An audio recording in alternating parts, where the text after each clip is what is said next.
So guys, welcome back to the channel CAD Comrade, and in today's video we're going to learn about how to move AutoCAD drawing.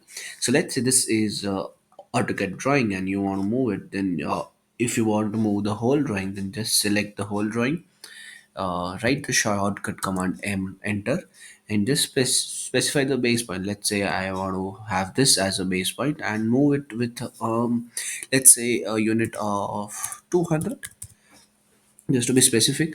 Then the object will be moved exactly by 200 or 200 meters or 200 inches, whatever your file is in right now.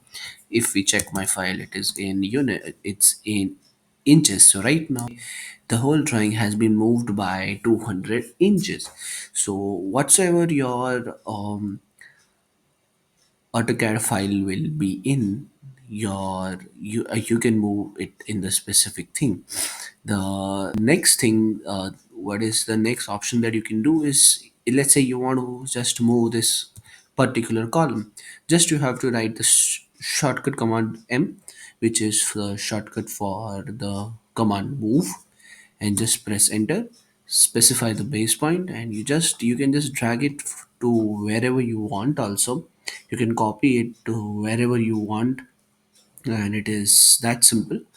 You have an option to specify the second point or use the first point as the displacement point.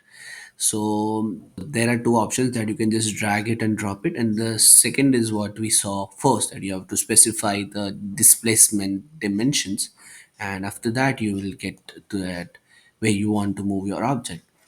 So that was it for the video. All we learned about was how to move a AutoCAD drawing. This is a sample AutoCAD drawing. You can do it with any element, any block, any group of the AutoCAD file, and that is how simple it is. So thank you for watching. If you liked it, then share it with someone who may need it, and you really like the hack, then subscribe to my channel. Thank you.